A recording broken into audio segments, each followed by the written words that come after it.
I never imagined that the exact moment I legally bound myself to another human being would also be the moment I realized I was standing in a trap.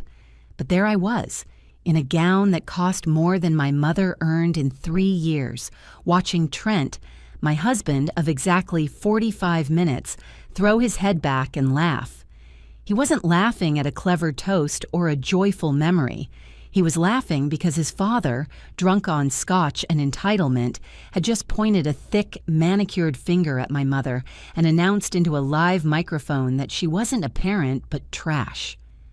The ballroom went silent, that terrible vacuum-sealed silence where you can hear the ice melting in crystal glasses. But Trent didn't freeze. He cackled. It was a genuine, full-throated sound of amusement that told me everything I had refused to see for 18 months. He agreed with them. If you're watching this video, tell me where you're from or what time it is for you. 3 days before the wedding, I was standing on a velvet pedestal in the bridal salon, trying to breathe. The corset of the dress was so tight it felt like it was rearranging my internal organs, but I didn't dare complain.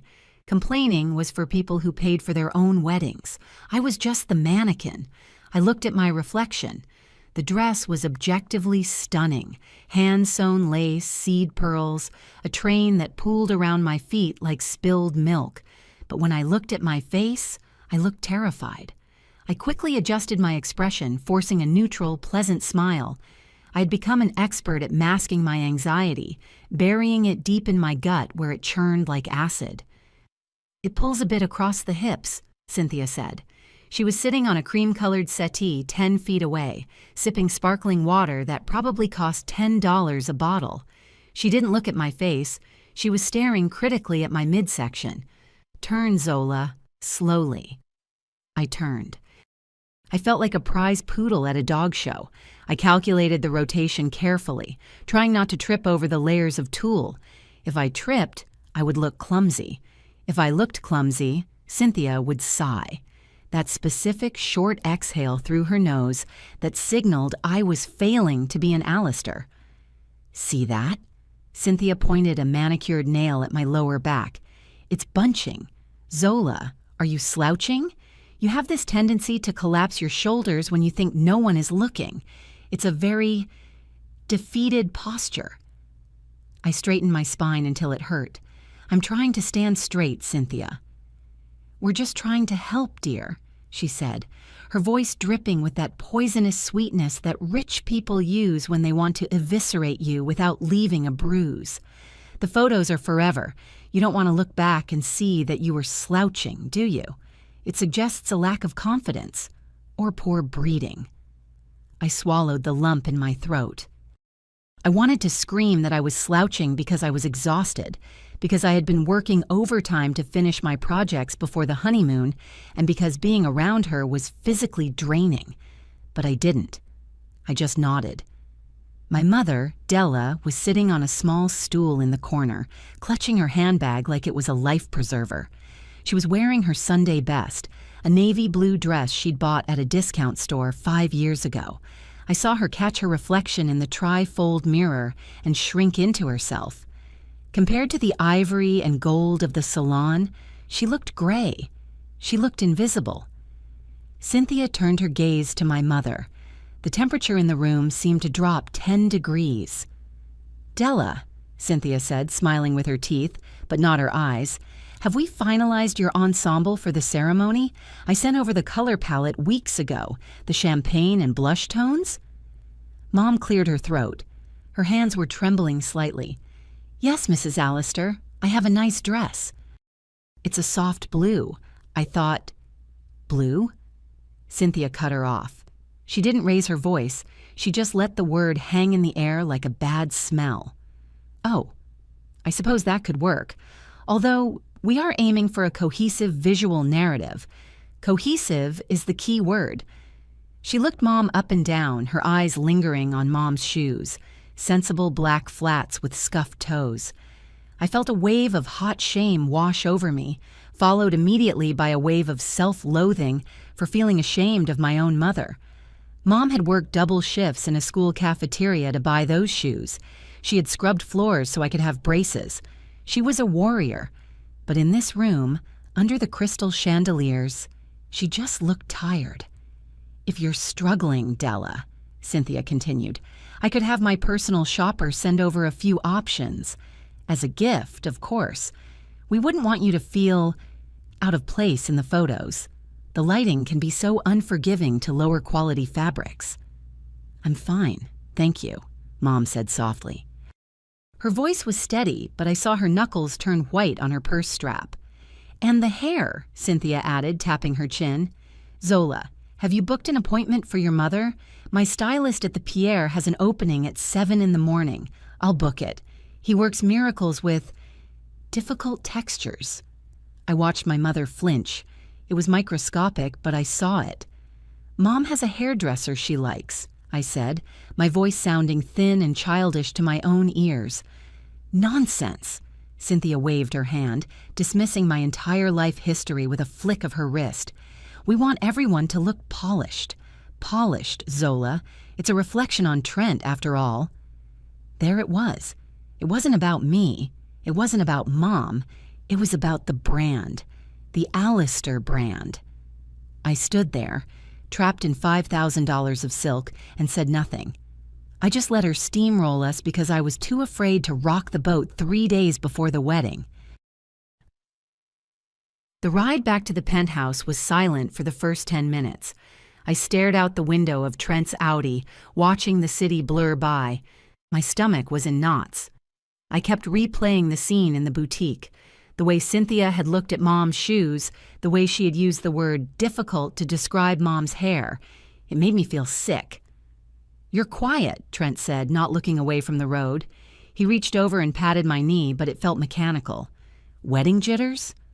I took a deep breath. I had to say something. If I didn't say something, I was going to explode. "Your mom was really intense today, Trent." "Intense?" He chuckled. "She's just excited. This is the first wedding of the generation. She wants it to be perfect." "She told my mom her hair was difficult," I said, turning to look at his profile. He was so handsome. Sharp jawline, perfect teeth, the kind of easy confidence that comes from never having to worry about rent. But right now, his perfection annoyed me. She offered to buy her a dress like she was a charity case. It was humiliating. Trent sighed, the sound of a patient parent explaining gravity to a toddler. "Babe, you're reading into it. Mom is generous. She just wants your mom to feel comfortable. You know how these events are. People can be judgmental. Mom is trying to protect her from that. She's trying to help her fit in." "By insulting her?" I asked. "She called her unpolished, Trent, basically to her face." "She cares about aesthetics," Trent said, his voice tightening slightly. "That's not a crime. You know how hard she's worked on this event. She's coordinated the senator, the ambassador, the entire board of directors. She's under a lot of pressure. Can't you just cut her some slack?" I slumped back in the seat. This was how it always went. Every time Cynthia fired a sniper shot at my dignity, Trent reframed it as care or pressure. He twisted reality until I started to doubt my own memory. Was I being sensitive? Maybe she was just trying to help. Maybe Mom's dress was embarrassing and I was just too defensive to see it. "I just want my mom to feel welcome," I whispered. "She is welcome," Trent said, squeezing my knee a little harder than necessary. "But she has to make an effort too, Zola. We're inviting her into a different world.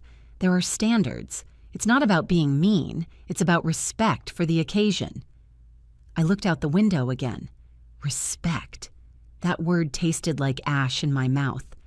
I wanted to ask if respect went both ways, if a billionaire's wife owed respect to a woman who had spent 30 years serving lunch to screaming teenagers. But I didn't. I was too tired. I was tired of fighting a battle I was clearly losing. I told myself it would be over in 72 hours. Once we were married, the pressure would be off. We could just be us. We arrived at the penthouse. Our penthouse legally, though it never felt like it. Trent's parents had bought it for us as an engagement gift. A starter home, Reginald had called the 4,000 square foot apartment overlooking the harbor. I unlocked the front door and stepped into the foyer. It smelled like expensive lilies and lemon polish. I kicked off my heels, my feet throbbing from standing on the platform for 2 hours. "I'm going to hop on a call with Kyle," Trent said, checking his phone as he walked toward his office. "Don't wait up for dinner if I run late." I walked into the living room and froze. Something was wrong. I scanned the room. The white sofas were there. The glass coffee table with the art books nobody read was there. Then I saw it. The rug. When we moved in, I had fought for one thing: a colorful woven rug I'd found at an estate sale. It was vibrant, full of reds and oranges, the only thing in the apartment that felt like me, that felt like life. It was gone. In its place was a muted beige silk rug that matched the curtains perfectly. It was tasteful. It was expensive. It was boring. I felt a spike of panic in my chest. I walked over to the spot where my rug used to be. Had I imagined it? No, I vacuumed it yesterday. I pulled out my phone and texted the housekeeper, Maria. "Hi, Maria, sorry to bother you. Did something happen to the red rug in the living room?" The 3 dots appeared instantly. "Mrs. Allister stopped by with the decorators while you were at the fitting. She said the red clashed with the feng shui. She had it moved to storage. She brought the new one as a gift." I stared at the screen. She had been in my house. While I was standing half naked in a dressing room being criticized by her, she had people in my home erasing the last trace of my personality. I sat down on the beige rug. I ran my hand over the silk. It was cold. I should be angry. I knew I should be furious. I should march into Trent's office and demand he get his mother to back off. But the anger didn't come. Instead, a heavy gray exhaustion settled over me. It was a power move, a reminder. "This isn't your house," the rug said. "You are a guest here. You exist at our pleasure." I imagined bringing it up to Trent. He would say, "Oh, Mom has such a great eye for design, doesn't she? And that old rug was getting kind of threadbare anyway. Why are you making a big deal out of a free upgrade?" I couldn't handle the gaslighting tonight, so I just sat there on the beige floor, feeling like an intruder in my own life. The next day, I met Mom for lunch. I needed to escape the Allister orbit, even for an hour. We met at a diner on 42nd Street, a place with vinyl booths and menus sticky with syrup. It was loud and smelled like bacon grease, and I loved it. Mom was already there, sipping a black coffee. She looked tired. The dark circles under her eyes were more pronounced than usual. "Hey, baby," she smiled when she saw me. It was a real smile, one that reached her eyes and crinkled the corners. "How are the final preparations going?" I slid into the booth. "Fine. Stressful, you know?" I grabbed a menu, even though I knew I couldn't eat anything heavy. Cynthia's voice was still echoing in my head about back fat. "I brought something for you," Mom said, reaching into her oversized purse. She pulled out an envelope. "I know the the Allisters, are paying for the reception, but I wanted to contribute something. For the extras." She slid the envelope across the table. It was thin. I opened it. Inside were 5 $100 bills. They were old, soft bills, clearly saved over a long period. My heart shattered. I knew what $500 meant to her. That was 2 weeks of groceries. That was the heating bill for the winter. "Mom, no," I said, trying to push it back. "You can't. They have millions. They don't need this." "It's not for them," she said firmly, pushing my hand away. "It's for you. Buy yourself something nice for the honeymoon, or get your nails done. I want to feel like I helped." I looked at her hands, rough, red, with short, clean nails. She had never had a manicure in her life. "Thank you," I whispered, blinking back tears. "It's too much." "It's nothing," she said. Then she hesitated. "Zola, are you sure about all this? You seem tight, like a rubber band about to snap." "I'm just tired," I lied. "Wedding planning is a full-time job." "It's not the planning I'm worried about," she said, taking a sip of coffee. It's them. They treat you like an employee, Zola. And yesterday, the way that woman looked at me. She's just stressed, I said, repeating Trent's script. It tasted even worse coming out of my mouth. She wants everything to be perfect. Perfection isn't worth your dignity, Mom said quietly. Remember that. We might not have their money, but we know who we are. I looked down at the $500. I felt like a fraud. I was marrying into a family that viewed my mother as a stain to be scrubbed out, and here I was taking her money and defending them. I was trading my backbone for a penthouse and a country club membership. The waitress came over. What can I get you? Just a garden salad, dressing on the side, I said. Mom looked at me. You usually get the patty melt. Not fitting into the dress, I mumbled. Mom didn't say anything, but her eyes were sad. She knew. She saw the strings Cynthia had attached to me, pulling me tighter and tighter. After lunch, I had a frantic voicemail from the wedding planner. Zola, hi, it's Jessica. Can you stop by the florist? There's a discrepancy with the centerpiece order. My stomach dropped. I drove to the floral shop in the trendy arts district. The shop smelled overwhelmingly of lilies, funeral flowers. Jessica met me at the door looking harried. Okay, don't panic, but Mrs. Allister called the vendor directly this morning. She led me to the back cooler. For months, I had fought for one specific design element, wildflowers. I wanted cornflowers, daisies, erratic greenery, something organic to offset the stuffy, gold-plated vibe of the Allister estate. It was the one thing I had put my foot down on. Jessica opened the cooler door. Inside were hundreds of tall glass vases filled with stiff white orchids. Hundreds of them. They looked like soldiers standing at attention. They were cold, architectural, and completely devoid of joy. Where are my flowers? I asked, my voice trembling. Cynthia changed the order at 8 a.m., Jessica said, looking at her clipboard. She told the florist that the wildflowers looked weedy and cheap next to the crystal stemware.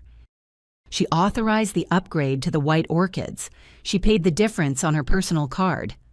I touched one of the orchids. It felt like plastic. She changed my wedding flowers without asking me. She said it was a surprise, Jessica said weakly. She said you'd thank her when you saw how elegant it looked. I felt the tears prickling my eyes. It wasn't about the flowers. It was never about the flowers. It was about erasure. Every choice I made was wrong. Every preference I had was incorrect. Cynthia was slowly editing me out of my own wedding. Can we change it back? I asked. Jessica winced. The wildflowers were never ordered, Zola. She canceled that invoice weeks ago. These orchids were flown in from Holland this morning. There's no time to get 300 centerpieces of wildflowers. Not for a Saturday wedding. I stood in the cold air of the floral cooler, surrounded by thousands of dollars of white orchids, and realized I had been checkmated weeks ago. She had planned this. She had let me believe I had a choice, all while knowing she had already overridden it. They're fine, I said, the fight draining out of me. They're beautiful. Whatever. That evening, I was in the kitchen of the penthouse, staring into the open refrigerator. I was starving. The salad at lunch had been 6 hours ago. My body was screaming for carbohydrates. I saw a container of leftover pasta. My hand reached for it. I wouldn't do that if I were you. I jumped. Trent was leaning in the doorway, scrolling on his phone. He hadn't even looked up.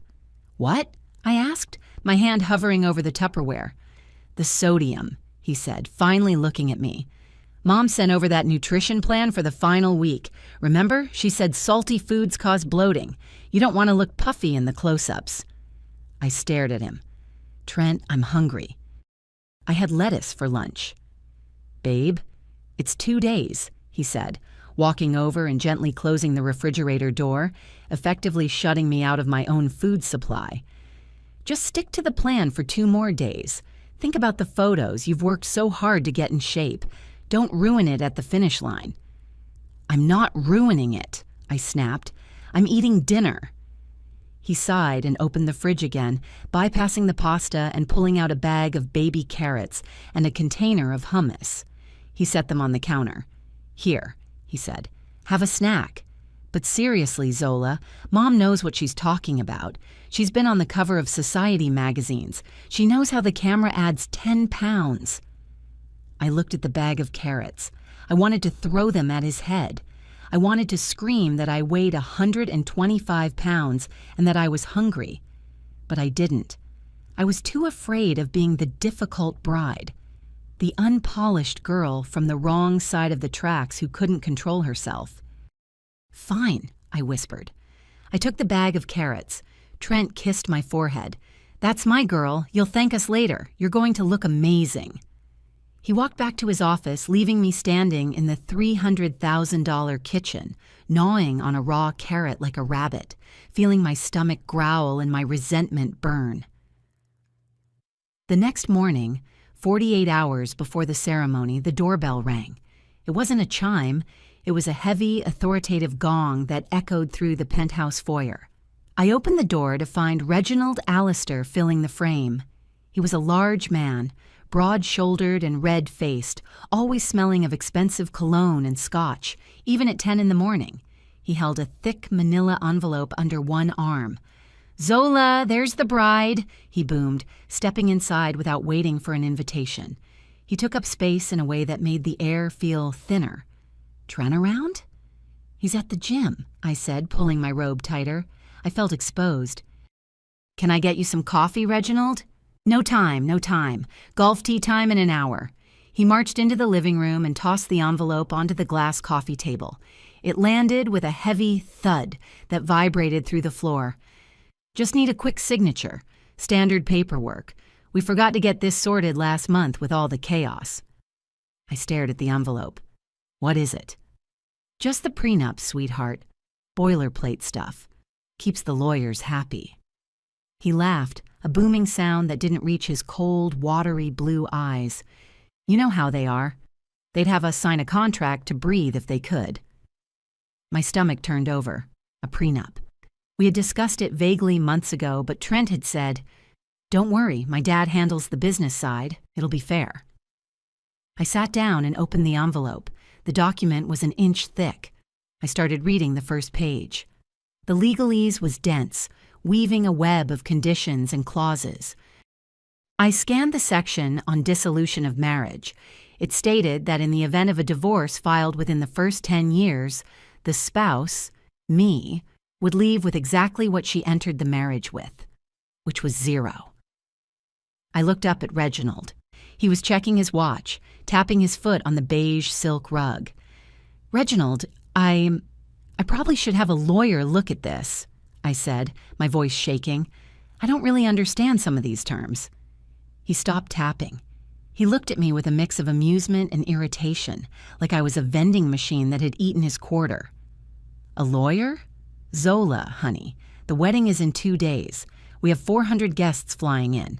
The catering is paid for. You want to hold up the show for some legal mumbo-jumbo?" "It says I get nothing," I whispered. Even if we have kids. If we divorce, I have to vacate the properties within 30 days. "It protects the family assets," Reginald said, his voice hardening. "My father built this empire. I grew it. Trent will inherit it. We have to be careful. You know how it is. Girls these days, they see a big name and they see a lottery ticket." He paused, then flashed a wide, charming smile. "Not you, of course. We know you love Trent.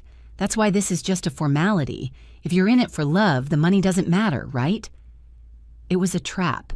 A perfect verbal bear trap. If I refused to sign, I was admitting I was a gold digger. If I signed, I was signing away my future safety. I looked at the pen he was holding out to me. It was a heavy, black Mont Blanc. "Come on, Zola," he said, shaking the pen slightly. "Don't be difficult. Trent is waiting for me at the club. Let's get this done so we can focus on the party." I thought about the canceled flowers. I thought about the rug. I thought about the carrots. I was small. I was powerless. and I was terrified that if I said no, the whole wedding would implode and everyone would blame me. I took the pen. My hand was trembling so bad I could barely hold it. I signed my name on the dotted line. "That's a good girl," Reginald said, snatching the papers back before the ink was dry. "Welcome to the family." He walked out, leaving me sitting alone in the silent, expensive apartment, feeling like I had just sold my soul for a wedding band. An hour later, I was kneeling on the floor of the dining room, on the hardwood, not the rug, surrounded by 200 little cardstock rectangles, the seating chart. This was my battlefield. I couldn't control the flowers or the food or the music or my dress, but I could control where people sat. I was determined to give Mom the seat of honor. I placed the card labeled Della Bennett right next to the card labeled Bride at the head table. I stared at it. It looked right. It looked just. Then I placed my college friends, Nadia and Sarah, at table 2, right near the front. I put Trent's frat brothers at table 5, further back. It was petty, but it felt good. I heard the front door open. Trent was back. "Hey," he called out, his voice echoing. "Dad said you signed the papers. Good job, babe. One less thing to worry about." He walked into the dining room, smelling of sweat and expensive gym soap. He looked down at my arrangement. "Oh, you're doing the chart? I thought the planner was doing that." "I wanted to make sure it was right," I said, hovering protectively over Mom's card. Trent squatted down, his knees popping. He scanned the layout. His finger hovered over the head table. He grunted. "You have your mom at the head table?" "Of course," I said, my hackles rising. "She's the mother of the bride. Where else would she sit?" "Well," Trent scratched the back of his neck. "It's just, the head table is usually for the wedding party and the immediate family, and the VIPs.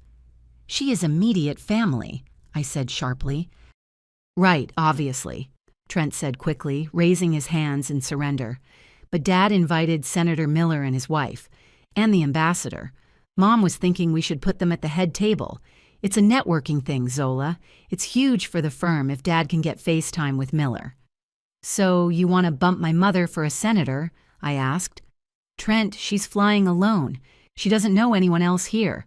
If I put her at a guest table, she'll be sitting with strangers." "She's a grown woman, Zola. She can make conversation," Trent laughed. "Look, put her at table 3. That's a great table, close to the bar." He reached out and picked up Mom's card. "Don't," I said. "Babe, be reasonable," he said, moving the card. "The senator expects the head table. It's protocol. Do you want to offend a United States senator?" He placed Mom's card at table 4. Then he reconsidered and moved it to table 10. "Actually, table 10 is better. Aunt Margie is there. She talks a lot. She'll keep your mom company." I watched him move my mother's name further and further away from me. I wanted to grab his hand and break his finger, but the fear paralysis kicked in again. The senator, the protocol, the firm. "Fine," I said through gritted teeth. "Table 10. "Perfect," Trent beamed, standing up. "See? Teamwork. We're going to kill this." The rehearsal was at 5 o'clock at the country club. I drove separately from Trent because he had to go early to greet the investors. The guests. I picked Mom up at her motel. Not a hotel, a motel. The Allistairs had booked a block of rooms at the Ritz-Carlton for the guests, but when I asked about a room for Mom, Cynthia had said the block was full and suggested the terrifyingly budget Travelers Inn on the highway. Mom was waiting outside the lobby, her suitcase by her feet. She was wearing her good dress. It was a floral print wrap dress she had bought at a department store clearance sale 3 years ago. It was synthetic polyester. The pattern was busy, bright pink hibiscus flowers on a navy background. On her feet were the same sensible black flats. When she got in the car, she smelled like lavender soap and nerves. "Do I look okay?" she asked, smoothing the fabric over her knees. I wasn't sure if it was formal or semi-formal. The invitation didn't say. The invitation I had designed said cocktail attire. The invitation Cynthia had actually mailed out said country club chic. "You look beautiful, Mom," I said, and she did. To me. She looked like home. But as I drove toward the Ashford Country Club with its manicured hedges and wrought iron gates, a cold knot of dread formed in my stomach. I saw her through their eyes. I saw the cheap fabric. I saw the scuffed shoes. I saw the way her purse strap was peeling slightly at the edge. I hated myself for seeing it. I hated them for making me see it. Is that what you're wearing to the dinner too?" I asked gently. Mom looked down. "Yes. Is it wrong? I brought a cardigan if it gets cold." "No, it's perfect," I lied. "It's absolutely perfect." I gripped the steering wheel so hard my hands hurt. I was driving my mother into a lion's den wrapped in polyester, and I felt like I was feeding her to them. We pulled up to the valet stand. A line of Porsches, Mercedes, and Rovers stretched ahead of us. My 10-year-old Honda Civic looked like a dirty smudge on a pristine canvas. The valet opened my door. "Welcome to the Ashford Club, miss." I got out. Mom fumbled with the door handle on her side. It stuck sometimes. She shoved it open and stepped out, clutching her purse. We walked up the grand stone steps to the entrance. 2 staff members in crisp uniforms stood at the door with clipboards. "Name?" the young man asked, not looking up. "Zola Bennett," I said. "And Della Bennett." He scanned the list. "Right, the bride." He smiled at me. Then he looked at Mom. His smile faltered. He looked at her dress. Then he looked at her shoes. "I'm sorry, ma'am," he said to Mom, his voice dropping an octave. "Staff entrance is around the side, through the kitchen loading dock." Mom froze. "Excuse me?" "Catering and cleaning staff enter through the side," he repeated, pointing a gloved hand toward the parking lot.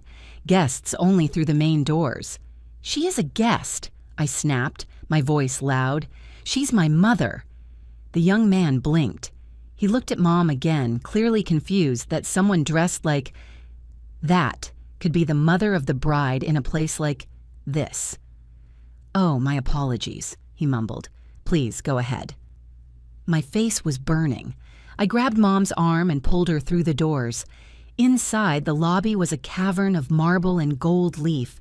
Standing near the fountain, talking to a group of women in silk sheaths and diamonds, was Cynthia. She saw us. She saw the interaction at the door. I knew she saw it. She had been watching the whole time. She didn't move for a long 5 seconds.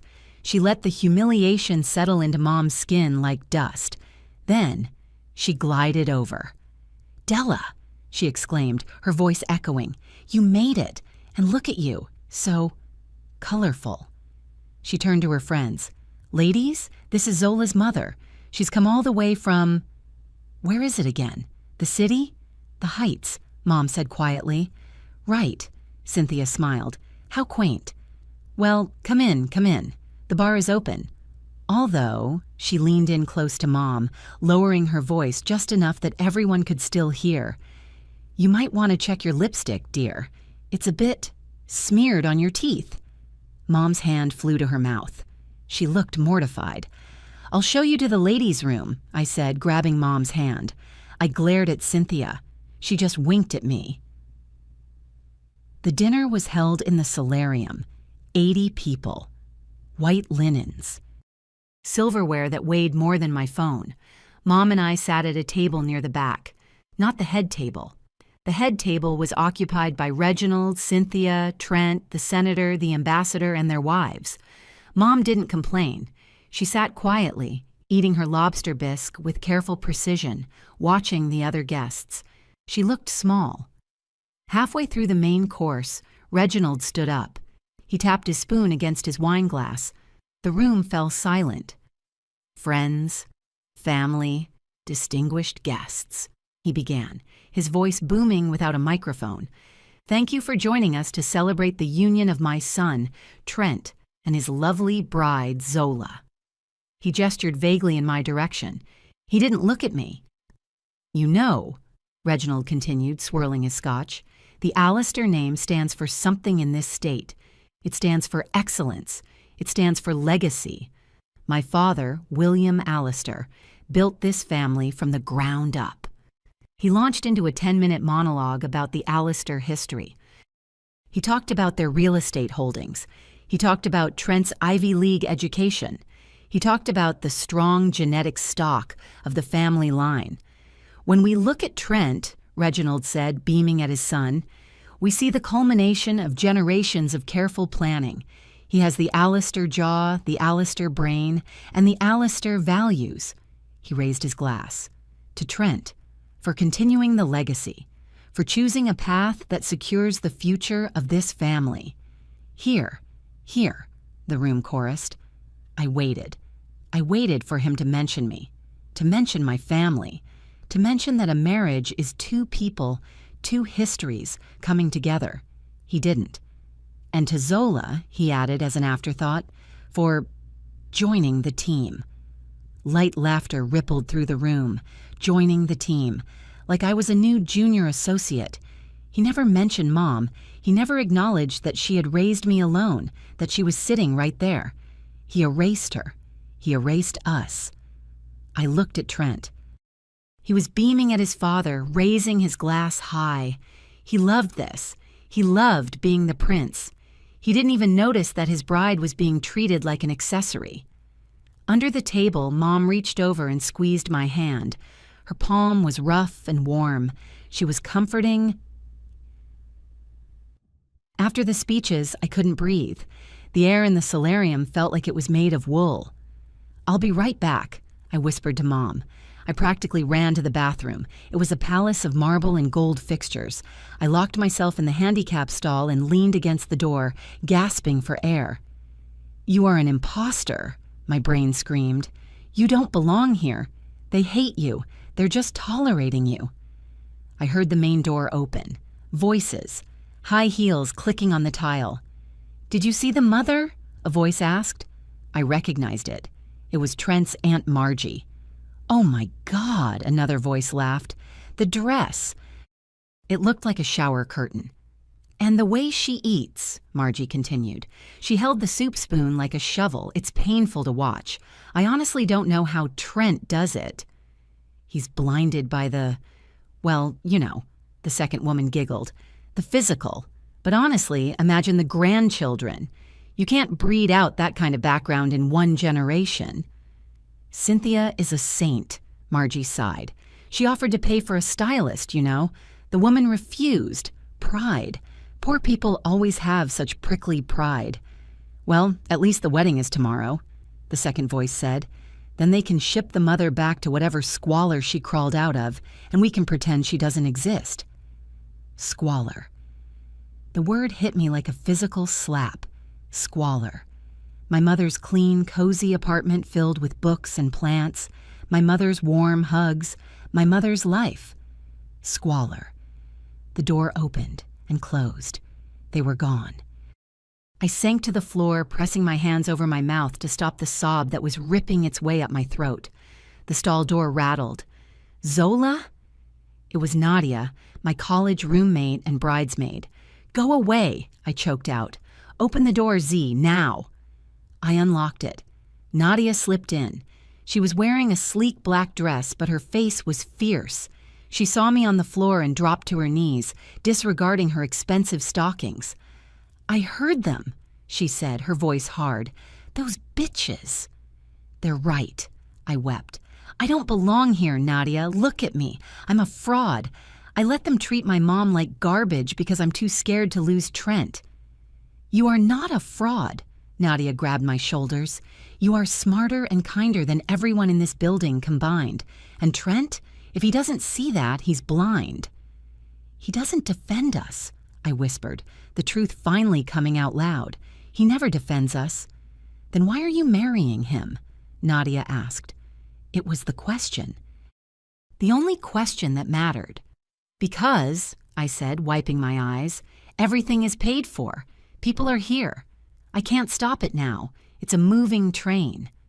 You can always jump off a train, Nadia said. It just hurts. I can't, I said, standing up and smoothing my dress. I put my mask back on. I have to go back out there. I have to finish this.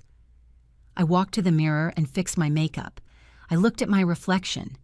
The fear was gone.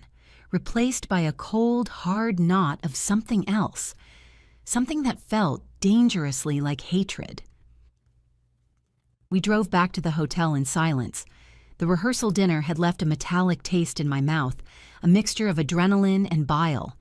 Trent was humming along to the radio, tapping his fingers on the leather steering wheel, completely oblivious to the fact that his future wife was currently disintegrating in the passenger seat. When we got to the suite, the presidential suite at the Ritz, paid for by the generous Allister estate, I couldn't hold it in anymore. I dropped my purse on the antique console table and turned to him. "I heard them," I said. My voice was quiet, but it felt loud in the empty room. Trent was loosening his tie, looking at himself in the hallway mirror. "Heard who, babe?" "Your aunt and her friend, in the bathroom."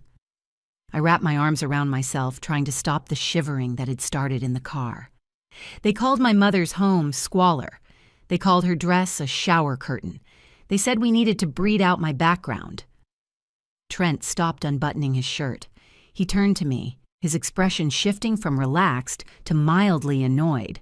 Not angry at them, annoyed at me for bringing it up. "Zola, come on," he sighed, walking over to the minibar and pulling out a sparkling water. "You know how Aunt Margie is. She has no filter. She's old school. It's not about having a filter, Trent. It's about cruelty. They think I'm trash. They think my mother is trash." "Nobody thinks you're trash," he said, popping the cap off the bottle. "You're taking this way too personally. They're just protective. They worry about the family image. It's not malicious." I stared at him. "Not malicious? She said she wanted to pretend my mother didn't exist after tomorrow." Trent took a long sip of water, then set the bottle down with a sharp clack. "Look, Zola, I love you, okay? But you have to admit, your mom, she's a lot. The dress tonight was a choice. And she does lack a certain polish. My family notices these things. They can't help it. She lacks polish because she spent her life working to keep a roof over my head," I snapped. I know, she's a saint. You've told me." He walked over and put his hands on my shoulders, looking deep into my eyes with that practiced sincerity that used to make my knees weak. Now, it just made me feel tired. "But tomorrow isn't about her struggle. It's about us. It's about our future. Can you please just let it go? For me? Don't let a couple of catty old women ruin our wedding." I looked at him. He wasn't defending me. He was managing me. I was a problem to be solved, a tantrum to be smoothed over so the show could go on. "Fine," I lied. "I'll let it go." "Good." He kissed my forehead. "Get some sleep. You have big circles under your eyes. You need to look fresh for the cameras." At 3 a.m, I was staring at the crown molding on the ceiling, listening to Trent snore. The sheets were Egyptian cotton, thread count in the thousands, cool and smooth against my skin. They felt like a shroud. I lay there and did the math. Not the financial math, though I knew the reception alone cost more than my mother would earn in a decade, but the emotional math. If I leave now, I thought, my heart hammering against my ribs, what happens? I played out the scenario. I would have to pack my bag quietly. I would have to call a cab. I would have to wake my mother up at the motel. And then the fallout. The deposits were non-refundable. The guests had flown in from London, from Tokyo. The shame, the public humiliation. Everyone would say I was crazy. Everyone would say I got cold feet. Trent would spin it. He would be the victim, the heartbroken groom abandoned by the unstable, ungrateful girl he tried to save. I imagined the look on my mother's face if I told her we were running. She would be relieved, yes, but she would also feel guilty.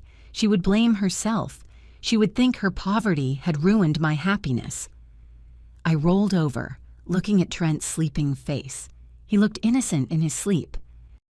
Maybe I was wrong. Maybe I was just stressed. Maybe once the wedding was over, we would go back to the way we were when we first started dating, eating takeout on the floor, laughing at bad movies, before the Allisters got their claws in. Just get through tomorrow, I told myself. Just say the words, sign the paper, and then you can fight back. You can't blow up a $100,000 event because your feelings are hurt. It was the sunk cost fallacy in human form. I was so invested in the lie that I couldn't afford the truth. I closed my eyes and prayed for sleep, but all I saw was Cynthia's face winking at me in the lobby. The morning arrived like a freight train. At 7 o'clock sharp, the door to the suite burst open. It wasn't room service. It was the team. A dozen people flooded in.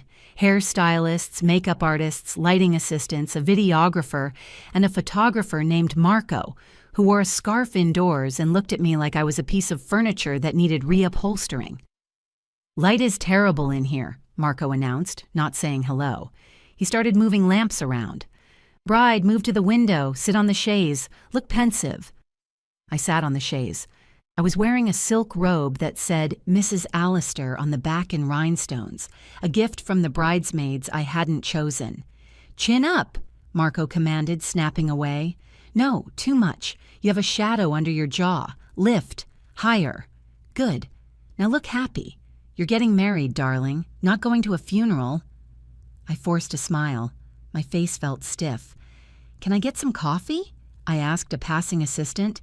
"No caffeine," a stylist barked from across the room. "Dehydrates the skin. Water only." "Room temperature." I sat there, sipping lukewarm water, watching strangers dissect my appearance. They talked about me in the third person. "She has a lot of redness in the T-zone," the makeup artist muttered to her assistant. "We're going to need the heavy-duty primer." "Hair is fine, but it lacks volume," the hairstylist sighed. "I'm going to put in the extensions. The mother-in-law requested the waterfall braid. It needs more bulk." I felt like a doll. A paper doll being cut and pasted into a shape that would please the investors. I dissociated, floating somewhere near the ceiling, watching the girl in the robe get painted and prodded. There was a hesitant knock at the door, barely audible over the blast of hairdryers and pop music. "I'll get it," Nadia yelled, opening the door. My mother stood there. She was already dressed in her blue dress, the one Cynthia had grudgingly approved. Her hair was pulled back in a simple, neat bun. She looked terrified. "Mom!" I scrambled off the chaise, ignoring Marco's shout of protest. I ran to her and hugged her. She smelled like rain and lavender. She felt real. In a room full of artificiality, she was the only solid thing. "Hi, baby," she whispered, squeezing me tight. "I just wanted to see you before everything starts." She pulled back and looked at me. Her eyes were wet. "You look beautiful, Zola, even without the dress." "I feel like a clown," I whispered back. "Shh. You're lovely." She reached into her purse. "I brought you something. I know you have the jewelry Mrs. Allister sent over, but this was my grandmother's. I thought maybe you could pin it inside your dress or on your bouquet." She opened her hand. In her palm sat a small silver brooch shaped like a swallow. It wasn't diamond. It wasn't platinum. It was tarnished silver with tiny blue glass eyes. I stared at it. I remembered playing with it in her jewelry box when I was a kid. "It's perfect," I said, my throat closing up. "I'm going to wear it, visible, right on the sash." "Oh, honey, you don't have to," Mom said quickly, glancing at the stylists who were staring at us. "It might not match the theme." "I don't care about the theme," I said fiercely. I took the pin. It felt cold and heavy and significant. "It's the only thing I'm wearing that's actually mine." Well, isn't this sweet? The temperature in the room plummeted. Cynthia had arrived. She swept in wearing a pale pink dressing gown that looked like it was made of clouds. She looked radiant, well-rested, and predatory. "Della," she said, her smile tight, "you're here, early." "I just wanted to give Zola her something old," Mom said, stepping back slightly. Cynthia's eyes flicked to the silver pin in my hand. Her lip curled, just a fraction of a millimeter. "How quaint," she said. Then she clapped her hands. All right, everyone, we are on a schedule. We are 10 minutes behind. She glided over to us, inserting herself physically between me and my mother. Della, dear, she said, placing a hand on Mom's shoulder. It looked like a gentle gesture, but I saw the tension in her fingers. She was steering her. It is getting very crowded in here. The air quality is getting heavy. We need to keep the environment fresh for Zola. I was just leaving, Mom said. And honestly, Cynthia lowered her voice to that fake whisper again. You really should go down to the lobby. I saw some of the guests arriving, and I think it would be best if you were settled. You don't want to be rushing around. It looks so frantic. I'm not rushing, Mom said, her dignity radiating off her. I'm ready. Of course you are, Cynthia smiled condescendingly. But really, let's give the bride some space. She needs to focus. Focus is key. She was kicking her out. She was kicking my mother out of my bridal suite on my wedding morning. Mom, stay, I said. Please. No, Zola. Mom shook her head. She looked at me, and I saw the pain in her eyes. She didn't want to cause a scene. She didn't want to be the reason Cynthia yelled. It's okay. I'll see you at the church. I'll be right in the front row. She kissed my cheek. I love you. I love you too, I choked out. Cynthia practically pushed her out the door. Bye now. See you soon. She slammed the door and turned back to the room, clapping her hands again. Okay, let's get this show on the road. Marco, the lighting is still dreadful. Fix it. For the next 2 hours, I ceased to exist as a human being. I became a canvas. I sat in the chair while 3 people worked on me simultaneously. One was airbrushing my collarbone. One was gluing individual lashes to my eyelids. One was weaving hair extensions into my scalp, pulling tight enough to make my eyes water. I watched in the mirror as Zola Bennett disappeared. The girl in the reflection didn't look like me. She had higher cheekbones, contouring. She had fuller lips, liner. She had bigger hair, extensions. She looked exactly like every other Alistair woman in every family portrait in the hallway of the estate. Perfect, Cynthia declared, standing behind me and looking at my reflection, not at me. Now you look like an Alistair. My stomach twisted. Now you look like an Alistair. That was the goal. Not to look like a bride, not to look happy, to look like I belonged to the brand. Time for the dress, someone shouted. They wrestled me into the gown. It was heavier than I remembered. The pearls weighed it down. The corset was laced so tight I could only take shallow sips of air. I stood on the pedestal. The room erupted in applause. The bridesmaids, Trent's cousins mostly, cooed and gasped. Stunning. Breathtaking. It was worth every penny. I looked at myself. I looked expensive. I looked polished.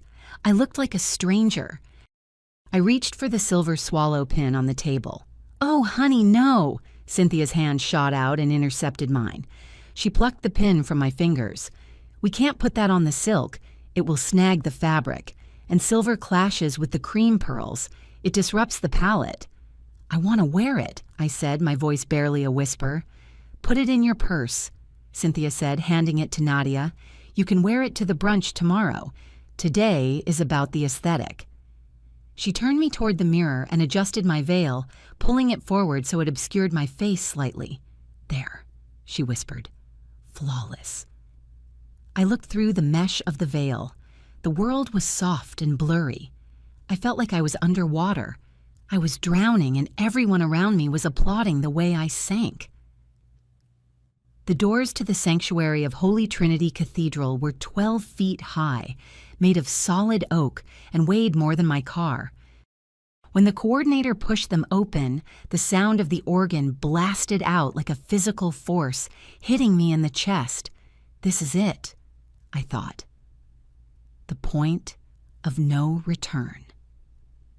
I stood alone in the vestibule. My father had left when I was a baby, and I had refused to let one of Trent's uncles walk me down the aisle. Cynthia had called it unconventional and slightly sad, but I had insisted. Now, staring down the 100-foot runner of white carpet, I felt the crushing weight of that isolation. I stepped forward. My heel caught slightly on the plush carpet, but I recovered. I looked at the pews. It was a visual representation of the war I had already lost.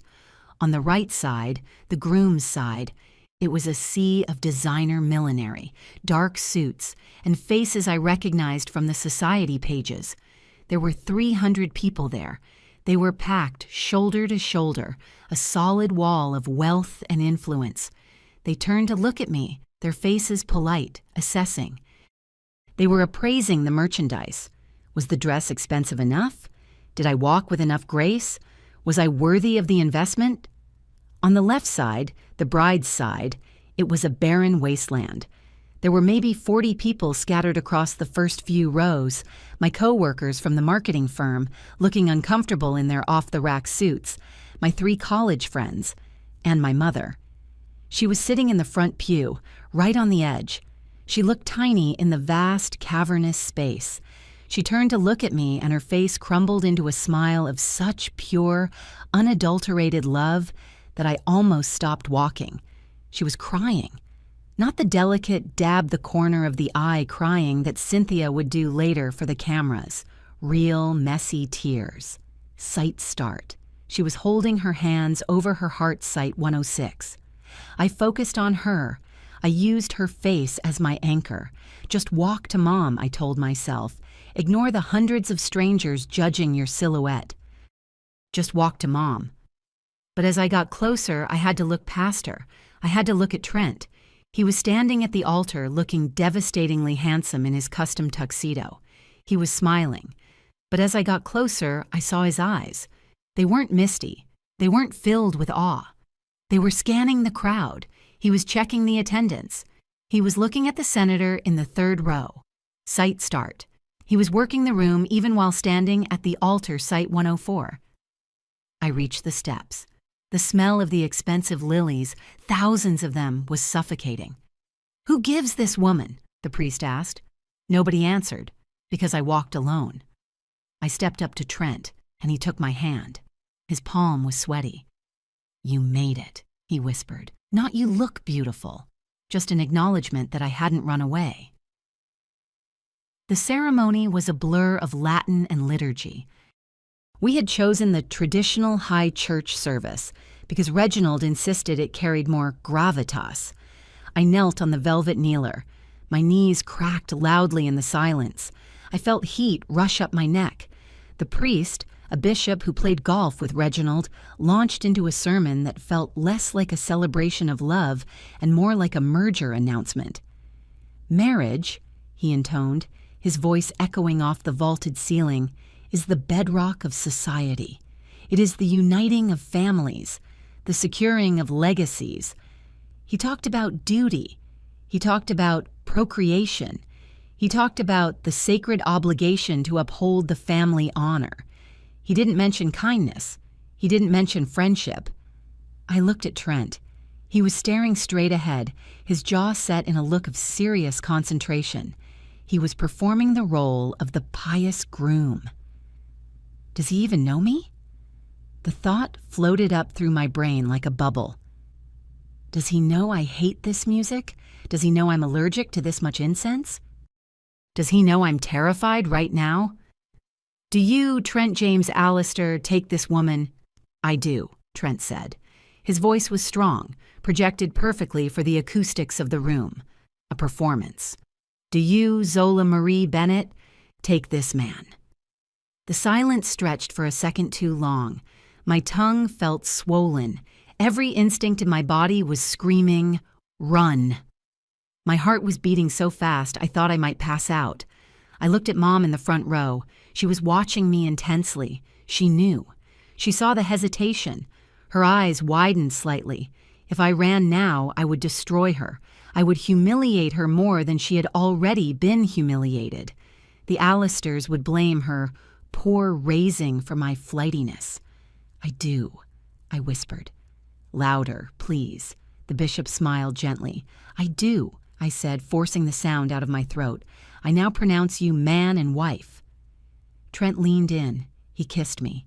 It was a staged kiss, firm, not too sloppy, held for exactly 3 seconds for the photographer. "Smile," he hissed against my lips. "Everyone is looking." I smiled. The church erupted in applause. Sight start. I walked back down the aisle, clutching Trent's arm like it was a life raft, unaware that it was actually the anchor dragging me down. Sight 1 in 10. The reception was at the Allister Estate, a sprawling mansion on 10 acres of manicured lawn just outside the city.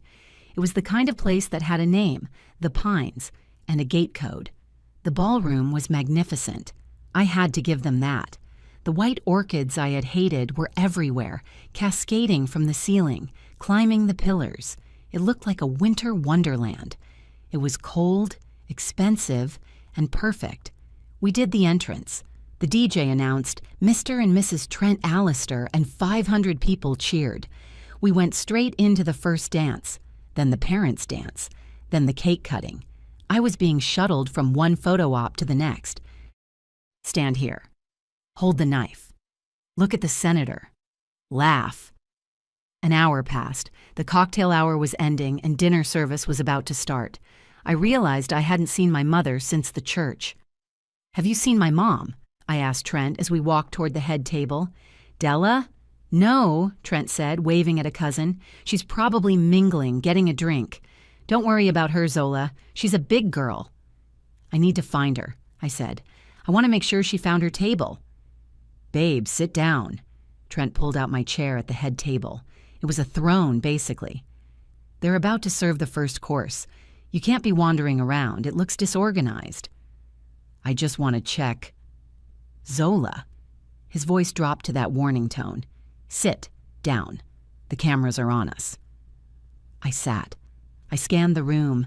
The ballroom was enormous, a sea of round tables and candlelight. I looked at the tables near the front. Table 3, Table 4, where Trent had promised to put her. I saw Trent's college friends. I saw his co-workers. I saw Aunt Margie. I didn't see Mom. Panic started to prickle at the back of my neck. I looked further back.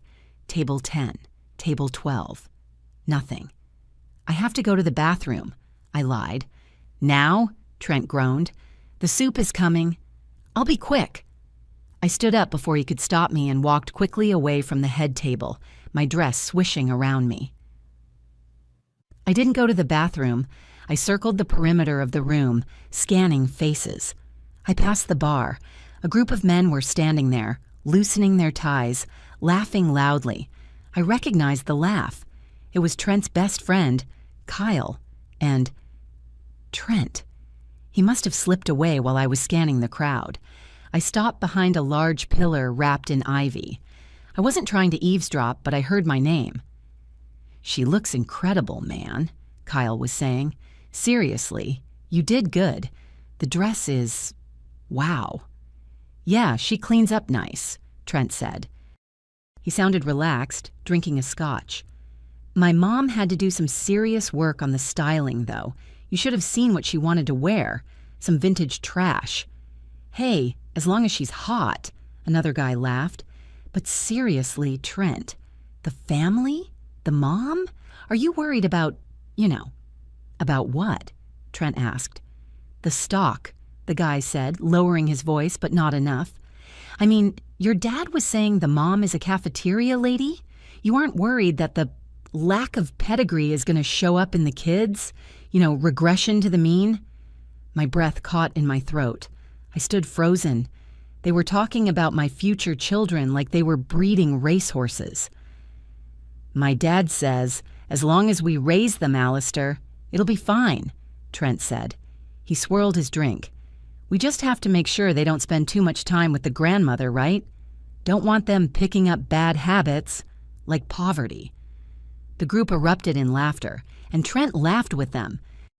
It wasn't a nervous laugh. It wasn't a polite chuckle to diffuse an awkward moment. It was a full-bodied, genuine laugh. He found it funny. Sight start. He found the idea of keeping my mother away from our children funny. Sight 164. I felt something snap inside my chest. It was a physical sensation, like a rubber band breaking. The fear I had been carrying for weeks, the fear of not fitting in, The fear of upsetting them suddenly evaporated. It was replaced by a cold, blinding clarity. He is not my partner, I thought.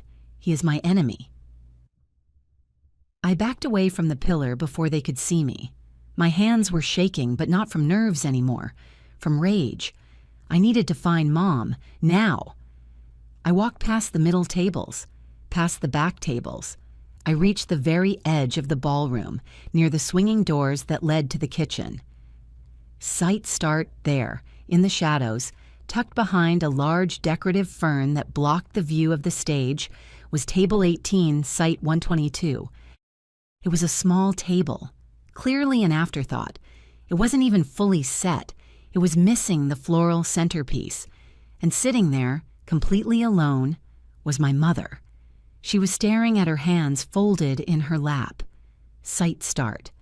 She looked like she was waiting for a bus. Sight 7.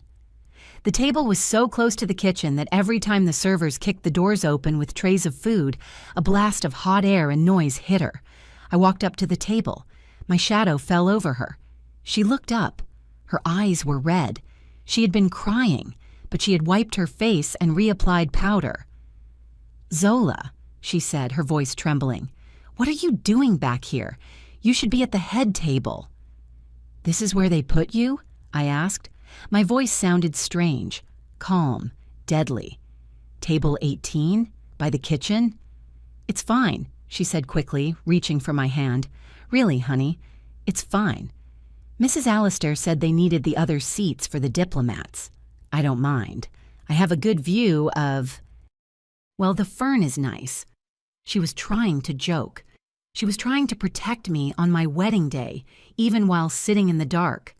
"I set the chart," I said. "I put you at table 10. Trent moved you. He moved you to the kitchen." "It doesn't matter," Mom said. "Go back, Zola. People are looking." "Let them look," I said. I pulled out the chair next to her and sat down. My huge dress spilled over onto the floor, taking up the entire walkway. "Mom," I said, "tell me the truth. What happened before the ceremony? I saw you leaving the bathroom at the church. You looked upset." "Nothing," she shook her head. "Just allergies. Don't lie to me. Not now. Not after I just heard my husband joke about banning you from seeing your grandchildren." Mom froze. She looked at me, and the mask finally slipped. The brave face she had been wearing for months dissolved. "It was his aunt," she whispered. "Before the ceremony, I was in the restroom washing my hands. She came in with Cynthia's sister." She took a shaky breath. "They asked me if I was the hired help for the bathroom," Mom said, tears spilling over. "Sight start because of my dress. I told them I was the mother of the bride and the aunt." She laughed. She said, "Oh, I thought Zola was adopted. Surely she didn't come from that." Site 126. I closed my eyes. I felt like I was going to vomit. "And then," Mom continued, her voice barely audible, "Cynthia came in. She didn't defend me, Zola. She apologized to them. She said, 'I know, it's unfortunate, but we're working on the girl. We can't help the stock she came from.'" I opened my eyes. I looked at my mother. This woman who had worked 3 jobs, who had saved every penny, who had loved me enough to let me go into this world that hated her. "She apologized for you?" I asked. "Yes," Mom said. "She apologized for my existence." The music in the ballroom swelled. The DJ announced that the toasts were beginning. "Ladies and gentlemen, please take your seats." I stood up. "Zola, where are you going?" Mom asked, panic in her voice. "Don't make a scene, please. Just go sit down. It's almost over." "No," I said. I looked at the head table, where Reginald was already holding the microphone, swaying slightly, his face red with drink. I looked at Trent, who was looking around for me, looking annoyed. "It's not almost over," I said, smoothing my dress. "It's just starting." I didn't walk back to the head table to sit down. I walked toward the stage. I walked toward the head table. My legs felt heavy, as if the dress had turned into lead, but my head was clearer than it had been in months. Reginald was already standing at the microphone. He was swaying slightly, his face a deep, alarming shade of crimson. He held a glass of dark amber liquid in one hand and the mic in the other, gripping it like a weapon. Sight start. "Ladies and gentlemen," his voice boomed, distorting slightly with feedback. "Sight 140. If I could have your attention." The room quieted down. 400 heads turned toward the stage. I stopped about 10 feet away, standing in the shadow of a large floral arrangement. Trent saw me. He frowned, making a sharp sit-down gesture with his hand. I didn't sit. I watched. "We are here to celebrate success," Reginald slurred. "My son, my boy, Trent." Applause rippled through the room. Polite. Dutiful. "Trent has made the Allister name proud," Reginald continued, his chest puffing out. "He went to the right schools. He joined the right clubs. He works at the right firm." Sight start. He emphasized the word right every time, hammering it home. Sight 140. The subtext was deafening. We do things the right way. Everyone else is wrong. And now, Reginald gestured vaguely toward me, though he was looking at the ceiling, he has done the noble thing. He has taken a wife. A few people chuckled. Taken a wife. Like I was a pill he had to swallow. Now, we all know, Reginald lowered his voice to a conspiratorial rumble, that Trent could have chosen differently. He could have chosen someone from our world, someone established. The room went deadly silent. The air conditioner hummed. "But the Allisters believe in charity," Reginald smirked. Sight start. "We believe in lifting people up, even when the raw material is questionable." Sight 148, 151. My blood ran cold. He wasn't stopping. The alcohol had dissolved his filter completely. "We tried, folks," Reginald laughed, swirling his drink. "My lovely wife Cynthia tried her best to polish this girl up, but you know what they say. You can't put lipstick on a pig." A gasp went through the room. Someone dropped a fork. It clattered loudly on a china plate. "Dad," Trent said, half standing. He looked nervous, but he wasn't stopping him. He was smiling that tight, politician smile. "Sit down, son, I'm talking," Reginald barked. He turned his watery gaze toward the back of the room, toward the kitchen doors, toward table 18. And let's be honest, Reginald pointed a finger that trembled with rage. "It's not just the girl, it's the stock. Look at that woman back there." Every head in the room turned to follow his finger. They looked at my mother, sitting alone in her polyester dress behind the fern. "That's not a mother," Reginald sneered into the microphone. Sight start. "That is trash." Sight 2, 161. The word hung in the air. Trash. "She cleans toilets," Reginald continued, laughing now. Sight start. "She serves slop in a cafeteria, and she thinks she's good enough to sit at my table? She thinks she's good enough to be the grandmother of my heirs?" Sight 162. He spat on the floor. "It's disgusting." The silence in the ballroom was absolute. It was a vacuum. 400 people were holding their breath, waiting to see what would happen. I looked at Trent. This was it. This was the moment. His father had just called my mother, the woman who raised me, the woman who was currently shrinking into her chair in humiliation, trash, in front of everyone he knew. If he loved me, if he had a single ounce of decency, he would stand up. He would take the mic. He would punch his father. He would do something. Trent looked at his father. Then he looked at his friends at table 5. Sight start. And then he laughed. Sight 4, 164. It started as a chuckle, then grew into a full laugh. He threw his head back. He was signaling to the room. "It's okay. It's just a joke." I agree with him. That laugh broke me. It didn't break my heart. It broke the spell, the fear, the insecurity, the desperate need to please. It all shattered. I wasn't Zola the imposter anymore. I was Zola, the daughter of Della Bennett, and I was done. I walked up the stairs to the stage. My movements were fluid, automatic. Reginald looked surprised as I approached. Sight start. He was so drunk he just handed me the microphone when I reached for it, probably thinking I was going to agree with him. Sight 169. I took the mic. It was heavy. I looked out at the sea of faces. The senator, the ambassador, the college friends. Sight start.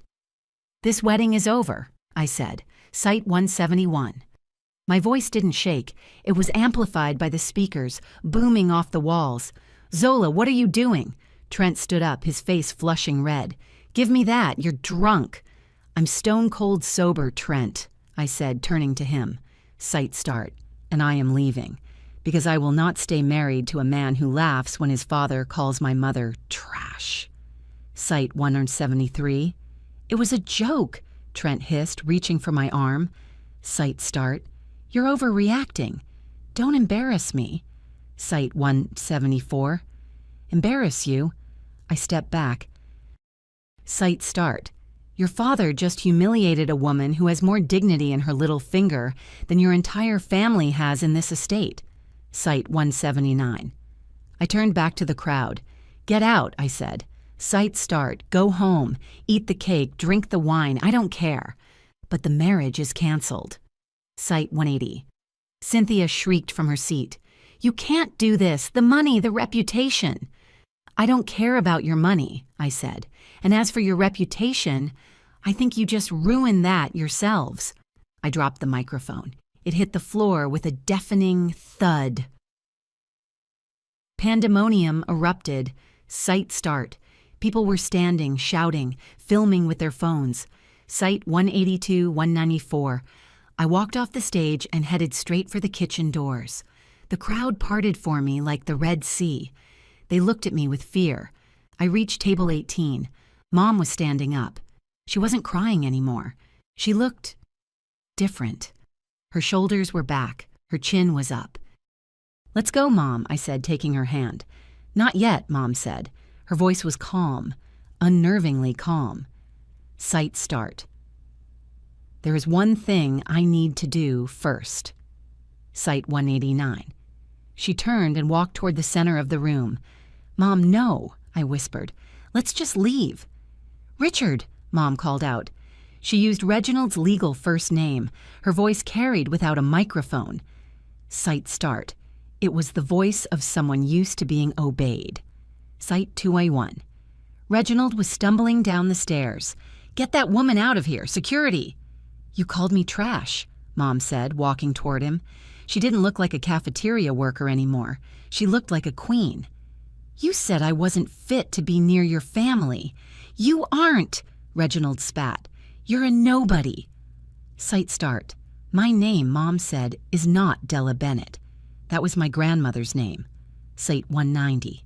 She stopped 5 feet from him. Sight start. My name is Diana Castellano. Sight 190, 193. The room went silent again. But this was a different kind of silence. This was the silence of recognition. Castellano. Even I knew that name. Castellano Global Industries was a titan. They owned shipping, tech, real estate. Sight start. They owned everything. Sight 195, 196. That's a lie, Cynthia screamed, clutching her pearls. You're a lunch lady. I am the majority shareholder of Castellano Global, Mom said, her voice ice. Sight start. And 25 years ago, I went into hiding to raise my daughter away from people like you. People who only care about money. Cite 209, 213. Reginald's face went white. He looked like he was having a stroke. Castellano? He whispered. But... Castellano Global owns the investment firm you work for, Reginald, Mom said. Sight start. Or the firm you worked for. Sight 222. She pulled out her phone. It was an old model, but she tapped it with precision. Sight start. Check your email, she said. Sight 219. Reginald fumbled for his phone. His hands were shaking so bad he almost dropped it. He stared at the screen. Termination? He choked out. Sight start.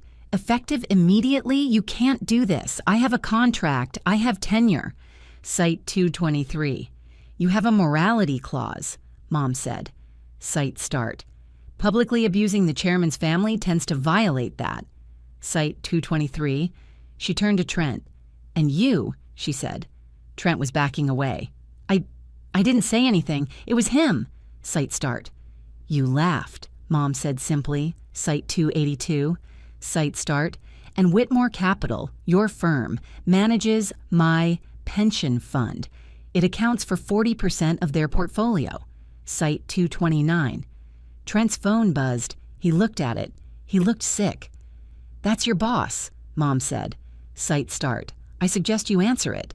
Site 232. Trent put the phone to his ear. Hello, sir, I can explain. No, please, He lowered the phone. Site start. I'm fired. Site 233. Mom turned to me. She smiled, and the scary CEO mask dropped. She was just my mom again. Ready to go, sweetheart? Yeah, I said, looking at the ruins of the Allister dynasty. I'm ready. We walked out of the ballroom together.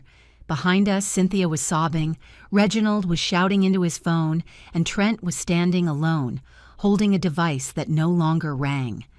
We got into a black car that was waiting at the curb, not my Honda, but a town car that had appeared out of nowhere. The driver held the door for Mom. Site start.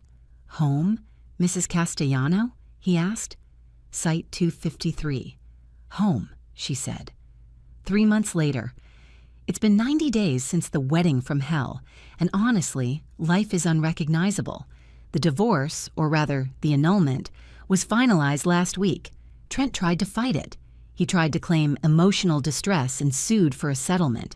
But when you're up against Castellano lawyers, you don't win. He settled for keeping his car and walking away with zero debt, which was generous of us. I found out later that he's working as a junior analyst at a no-name firm in Jersey. He texted me once, begging for a second chance, saying he got caught up in the moment. Site start. I blocked him. Site 281. As for the Allisters, it was a domino effect. Once the video of Reginald's speech hit the internet, thanks to one of my college friends who recorded the whole thing, they became social pariahs. Reginald's bankruptcy is public record now. Cynthia was kicked off her charity boards. Site start. They had to sell the estate. Site 277, 305. And me? I'm still processing the lie. It's hard to reconcile that my poor mother is a billionaire. We had a lot of long, tearful talks. She explained that she wanted me to value people, not things. Site start. She wanted me to have a backbone. Site 215, 216. I quit my job. Site start. I'm now working at the foundation Mom started, the Bennett Foundation, helping single mothers get back on their feet. Site 295. I'm using my marketing degree to actually help people, not sell useless products. I live in a nice apartment now, not a penthouse, but a place with big windows, and most importantly, a bright red rug in the living room. Mom offered to buy me a new wardrobe, new car, everything. I took the car, my Honda finally died, but I kept my old clothes. I learned the hard way that a designer dress doesn't make you a bride, and a tuxedo doesn't make you a man. I'm single. I'm technically rich, or my mom is. But for the first time in my life, I feel like me.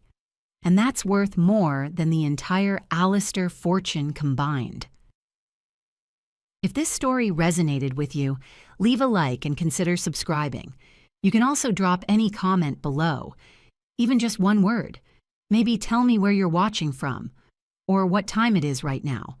Sometimes one word is enough to say you were here.